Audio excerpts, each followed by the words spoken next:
Welcome to civils only. तो अपनी history series के अंतर्गत आज हम लोग पोस्ट मुगल पीरियड के बारे में चर्चा करने जा रहे हैं। और इससे पहले हम लोगों ने देखिए इसके पहले पार्ट को, मतलब मुगल काल के पहले पार्ट को ऑलरेडी डिस्कस कर लिया है। और आपने जिस किसी ने भी उसको ना देखा हो तो आप उस वीडियो को देख सकते हैं, उसका लिंक आपको डिस्क्रिप्शन बॉक्स में दे दिया गया है। और देखिए आज की हम अपनी चर्चा की शुरुआत उसके आगे के इतिहास से करेंगे, अर्थात जब औरंगजेब की मृत्यु हो जाती है 1707 में, तो उसके आगे फिर मुगल काल में क्या परिवर्तन आता है, मतलब और कौन कौन से मुगल शासक आते हैं, किस प्रकार से मुगल सत्ता का भारत में पतन होता है, इस सब के बारे में हम लोग आज अपने इस वीडियो में डिस्कशन करेंगे। लेकिन डिस्कशन स्टार्ट करने से पहले आपके लिए कुछ इम्पोर्टेंट अपडेट है। जैसा कि आप सभी लोगों को पता है, अब कुछ ही दिन बचे हैं बीपीएससी प्रीलिम्स में, तो देखिए आप सिविल्स ओनली की प्लेलिस्ट में जाके बीपीएससी से रिलेटेड आप मॉडर्न हिस्ट्री की से मतलब बिहार स्पेशल मॉडर्न हिस्ट्री के वीडियोज़ पड़े हुए हैं, तो आप उनको देख सकते हो। और इसी के साथ साथ आप करंट अफेयर्स के लिए भी सिविल्स ओनली को फॉलो कर सकते हैं, क्योंकि उसमें भी क्वेश्चन आंसर के फॉर्मेट में करंट अफेयर्स को काफ़ी अच्छे तरीके से कवर किया गया है। उनको भी आप सिविल्स ओनली के यूट्यूब प्लेलिस्ट में जाकर देख सकते हैं।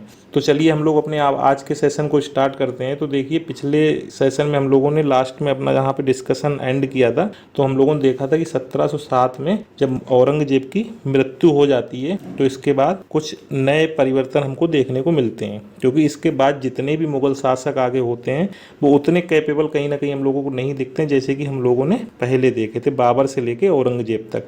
और इसी क्रम में क्या होता है, अब लगातार पहले तो उस क्रम में लगातार हम लोगों ने देखा था कि मुगल शक्ति का पूरे भारतीय उपमहाद्वीप में एक्सपेंशन होता रहा है। मतलब जो भी मुगल शासक आया था उसने कहीं ना कहीं अपनी शक्ति का विस्तार किया, अपने साम्राज्य का विस्तार किया। लेकिन अब हम लोग देखेंगे कि जो भी मुगल शासक आते हैं तो वो कहीं ना कहीं अयोग्य साबित होते हैं, है ना। और इसी क्रम में देखेंगे कि इनकी जो इतना बड़ा जो साम्राज्य था इनका, अब ये धीरे धीरे सिमटता रहता है। वो 1857 में जाके पूरी तरह से ध्वस्त हो जाता है। तो देखिए 1707 में जब औरंगजेब की मृत्यु हो जाती है तो इसके बाद बहादुर शाह प्रथम अगला मुगल बादशाह बन जाता है, ठीक है। और ये काफ़ी बुद्धिमान तो होता है, लेकिन इसको सहा ए बेखबर भी कहा जाता है, क्योंकि ये कोई अपना जो है राजकाज में बहुत ज़्यादा इसने अपना ध्यान नहीं दिया था। और इसके बाद 1712 में जहांदार शाह अगला मुगल बादशाह बन जाता है, ठीक है। और इसी को लंपट मूर्ख भी कहा जाता है।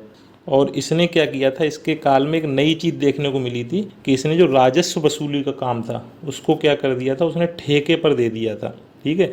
और इसी व्यवस्था को इजारा व्यवस्था नाम दिया गया। अब देखिए हम लोग जब आगे का जो भी अब इतिहास देखेंगे तो इसमें हम लोगों को ट्रायंगल एक अजीब सा दिखाई देगा। इसमें क्या होता है, एक तरफ तो देखिए महाराष्ट्र कर्नाटक के रीजन में मराठा शक्ति का लगातार यहाँ पे हम लोगों को विस्तार होता दिखाई देगा। मराठा शक्ति यहाँ पे लगातार अपने आप को मजबूत कर रही है। दूसरा, अब यहाँ पे भारत में कुछ क्षेत्रीय शक्तियों का उदय होता है।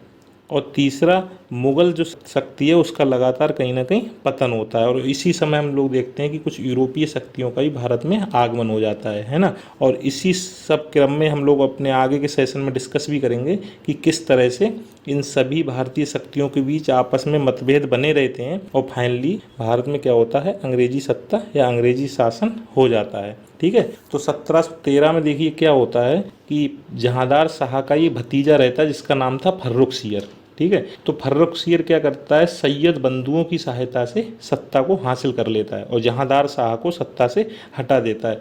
और देखिए उस समय फर्रुखसियर ने जिसके माध्यम से सत्ता हासिल की थी, मतलब कि सैयद बंधुओं के माध्यम से, तो इनका उस समय काफ़ी महत्वपूर्ण भूमिका रहती थी राजाओं को बनाने में, है ना। इनने कई मुगल बादशाहों को बनवाने महत्वपूर्ण भूमिका निभाई और इसीलिए इनको सैयद बंधुओं को किंग मेकर के नाम से भी जाना जाता था। और ये सैयद बंधु कौन कौन थे, इसमें अब्दुल्ला खां और हुसैन अली, है ना, इन दोनों को सैयद बंधु कहा जाता था।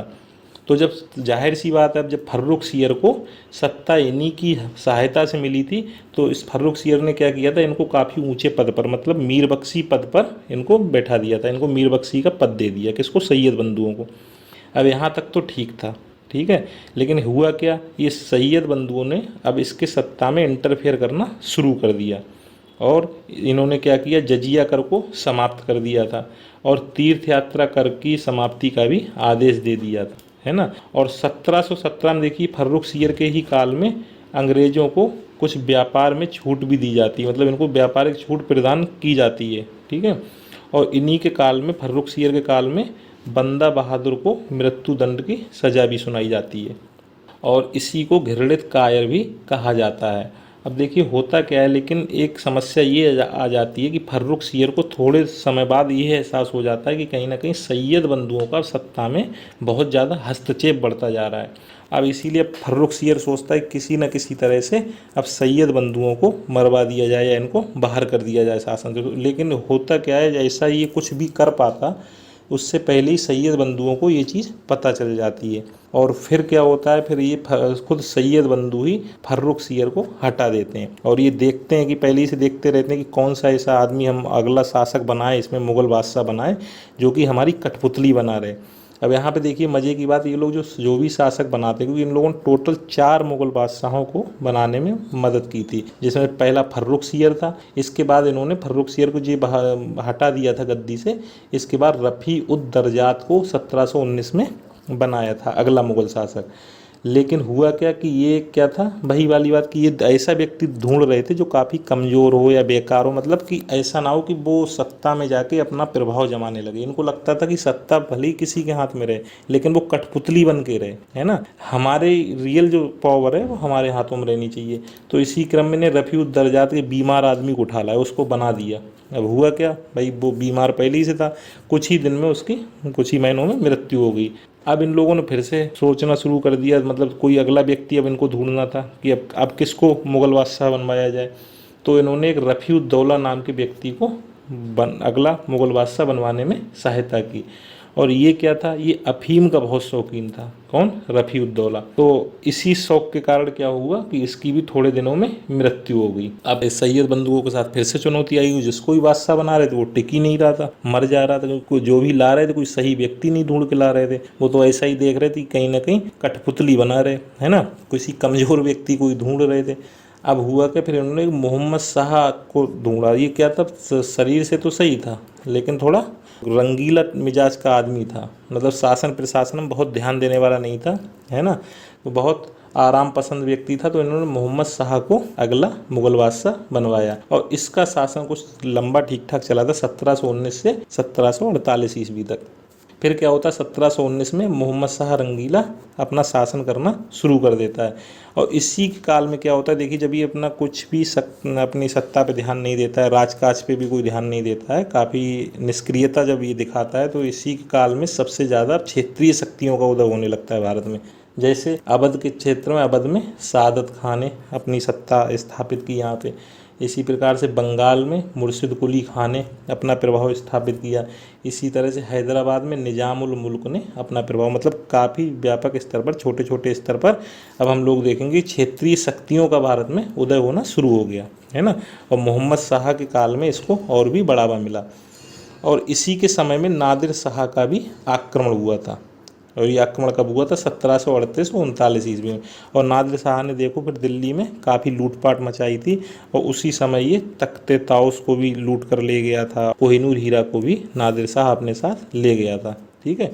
और इसी के समय में देखिए अहमद शाह अब्दाली ने पंजाब पर आक्रमण किया था, किसके समय में, इसी मोहम्मद शाह रंगीला काल में, और इसीलिए इसको रंगीला कहा जाता था, मतलब इसी इनके सब कारनामों की वजह से। अब देखिए फिर आगे चलकर 1748 में अहमद शाह बहादुर अगला मुग़ल शासक बना, ठीक है।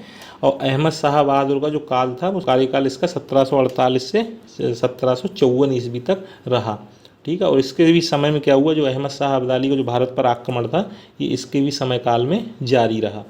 फिर इसके बाद क्या, आगे चलकर 1754 ईस्वी में फिर आलमगीर द्वितीय अगला मुग़ल बादशाह बना था। और इसी के समय में देखिए 1757 में 23 जून 1757 में प्लासी का युद्ध हुआ था और ये युद्ध बंगाल के नवाब और अंग्रेज़ों के बीच में हुआ था, ठीक है, 1757 में। और इसके बाद शाह आलम द्वितीय अगला मुग़ल बादशाह बना था, ठीक है। और इसका कार्यकाल 1759 से 1806 ईस्वी तक का रहा। और इसी के काल में देखिए 1764 में बक्सर का युद्ध हुआ था, मतलब इसने शाह आलम ने भी बक्सर के युद्ध में भागीदारी की थी। और इसमें और जो बक्सर के युद्ध में जो भागीदार थे उसमें मीर कासिम था जो बंगाल का नवाब था, और अवध का नवाब शुजाउद्दौला था, है ना। इन सभी ने मिलकर बक्सर की लड़ाई लड़ी थी, लेकिन ये लड़ाई में अंग्रेज ही विजित हुए थे। इसी के बाद देखो 1765 में फिर इलाहाबाद की संधि भी हुई थी, है ना। और इसी समय फिर क्या होता है कि अंग्रेजों ने दिल्ली पर अधिकार कर लिया, क्योंकि इस समय क्या होता है, जब इन्होंने जो बक्सर का युद्ध भी जीत लिया था, जो इलाहाबाद की संधि हुई थी, तो एक तरह से फिर मुगल बादशाह को पेंशन पर रख दिया गया था, और दिल्ली पर जो वास्तविक जो प्रभाव था वो अंग्रेजों ने ले लिया था, अंग्रेजों को वास्तविक प्रभाव प्राप्त हो गया था, ठीक है, इलाहाबाद की संधि के बाद। अब इसके बाद 1806 में अकबर द्वितीय अगला मुगल बादशाह बनता है, ठीक है, और ये अंग्रेजों के संरक्षण से बनने वाला पहला मुगल बादशाह। देखिए अब यहाँ पे क्या होता है, फिर इसके बाद अब मुगल बादशाह जो भी अब ये जो आगे जैसे अकबर द्वितीय है या फिर बहादुर शाह द्वितीय है, ये सब बस नाम के मुगल बादशाह रह जाते हैं। जो मेन सत्ता है, मेन शक्ति है, वो किसके हाथों में पहुँच जाती है, वो अंग्रेजों के हाथों में पहुँच जाती है इस समय तक आते आते, ठीक है। अब अकबर द्वितीय जो बनता है 1806 में शासक, अगला मुगल बादशाह बनता है, यही क्या करता है, राजा राम मोहन राय को राजा की उपाधि भी प्रदान करता है, ठीक है। और इसके बाद देखिए 1806 से 1837 ईस्वी तक इसका शासनकाल रहता है, और फिर आगे आगे चलकर बहादुर शाह द्वितीय अगले मुगल बादशाह बनते हैं, और ये क्या रहते हैं 1857 ईस्वी तक ये मुगल बादशाह बने रहते हैं, मतलब ये सबसे अंतिम मुगल सम्राट रहते हैं। और इन्हीं को क्या किया जाता है, रंगून निर्वासित कर दिया जाता है, क्योंकि जब इन्होंने अपनी भागीदारी की थी 1857 क्रांति में, तो उसी चलते अंग्रेजों ने इनको रंगून निर्वासित कर दिया, ठीक है। तो देखिए हम लोग यहाँ पे देखेंगे कि किस तरह से यहाँ पे हम लोगों ने देखा कि ये जो मुगल शक्ति है उसका किस तरह से पतन हुआ। लगातार जो भी ये शासक हुए थे, कहीं ना कहीं इनकी अदूरदर्शिता के कारण, कुछ आंतरिक राजनीतिक परिस्थितियों के कारण या फिर इनकी नीतियों के कारण फाइनली अब मुगल जो इनका जो शासन था, मुगल शासन पूरी तरह से 1857 तक पूरी तरह से ध्वस्त हो चुका था। अब देखिए जो इस समय कुछ जो विदेशी आक्रमण हुए थे, तो उसमें जैसे हम लोगों ने अभी डिस्कस किया था, तो पहला तो नादिर शाह ने किया था और एक अहमद शाह अब्दाली ने किया था, ठीक है। और ये नादिर शाह जो था ये कहाँ का, फारस का शासक, ठीक है, ये फारस से भारत में युद्ध करने आया था। अब इसने 1739 में करनाल का युद्ध किया था, ठीक है, युद्ध इसका किसके, मुगलों के ही साथ हुआ था। और यही फिर बाद में दिल्ली में जब इसने लूटपाट मचाई थी, तो मुगल राज सिंहासन जिसका नाम था तख्ते ताउस तथा कोहिनूर हीरा, ठीक है, उसको लूटकर अपने साथ ले गया था। और दूसरा आक्रमण अहमद शाह अब्दाली के द्वारा भी हुआ था, ठीक है। और इसी को दुर्रे दुर्रानी या युग का मोती भी कहा जाता था, इसको अहमद शाह अब्दाली को। अब देखिए जो इसका मेन जो बैटल हुआ था वो कहाँ पे हुआ था, पानीपत का तीसरा युद्ध, है ना। और ये युद्ध इसका किसके, मराठों के साथ हुआ था। और इसी युद्ध के चलते देखिए कोई फायदा ना, तो मराठों को इससे कोई फायदा हो गया, मराठे तो पूरी तरह से ध्वस्त हो गए थे इस युद्ध में, और ना अब्दाली ने यहाँ पे कोई रियल बाद में शासन किया था। लेकिन इस युद्ध का बहुत बड़ा फायदा किसको मिला था, अंग्रेजों को।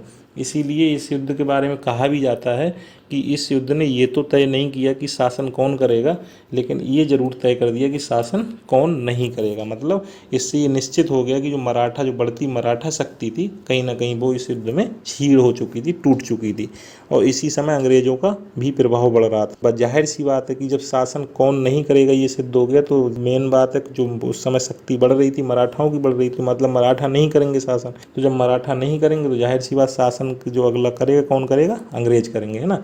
तो ये बात इसी युद्ध के बारे में कही गई थी। और इसने क्या किया था, जो भी अपने विजित प्रदेश थे, क्योंकि ये अहमद शाह अब्दाली यहाँ काफ़ी लंबे समय तक नहीं रहा था जीतने के बाद, और इसने अपने सभी विजित प्रदेशों को जो उसकी सूबेदारी थी उसको रोहिला सरदार नजीब-उद-दौला को दे दिया, ठीक है। और ये नजीब-उद-दौला था कौन, ये मुगल साम्राज्य का ही एक मीर बख्शी था, ठीक है। तो ये सब तो है, इससे इम्पॉर्टेंट कुछ फैक्ट्स रहे उत्तर मुगल काल से रिलेटेड, है ना, जो हम लोगों ने अभी डिस्कस किए। अब देखिए एक चीज़ और इम्पॉर्टेंट है एग्जाम पॉइंट ऑफ व्यू से, कुछ मुगल काल में कुछ पुस्तकें लिखी गई, मतलब पुस्तकों का अनुवाद हुआ था। तो कौन कौन सी पुस्तकें हुई थी, उनका अनुवाद किस भाषा में हुआ, वो अनुवाद किसने किया था, ये एग्जाम पॉइंट ऑफ व्यू से इम्पॉर्टेंट है। चलिए इसको भी देख लेते हैं। जैसे देखिए रामायण का अनुवाद हुआ था उस समय फारसी भाषा में, ठीक है, और ये किया था बदायूनी ने। इसी प्रकार से महाभारत, जिसको रजमनामा भी कहा जाता है, का अनुवाद हुआ था फारसी में, ठीक है, और इसको बदायूनी, मुल्ला शेरी और नकीब खां द्वारा किया गया था। सभी का देखिए फारसी में ही अनुवाद हुआ था, जहाँ यहाँ पे जितने भी ये पुस्तकें दे रखी हैं, ठीक है।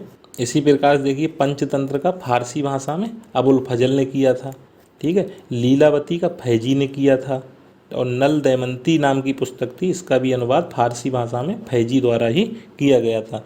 और इसी प्रकार से राज तरंगड़ी का अनुवाद फारसी भाषा में शाह मोहम्मद शाहवादी के द्वारा किया गया था। और बाबरनामा का जो फारसी में बाबरनामा को बाबर द्वारा ही तुर्की भाषा में लिखा गया था, तो इसका भी फारसी में ही अनुवाद करवाया गया था, और इसका अनुवाद अब्दुल रहीम खान खाना द्वारा किया गया था। तो देखिए हम लोगों ने अपने आज के सेशन में जो मुग़ल काल का फाइनल फेज था, दूसरा पार्ट, उसको भी डिस्कस कर लिया। इसमें हम लोगों ने किस प्रकार से मुग़ल शक्ति क्षीण होती है, किस प्रकार से मुग़ल सत्ता का पतन होता है, उन सब के बारे में चर्चा की, और इसके अलावा कुछ इम्पोर्टेंट अदर फैक्ट्स भी देखे। अब देखिए, अब हम लोग अपने अगले नेक्स्ट सेशन में किसी मिलेंगे, तब तक के लिए ओके, थैंक यू।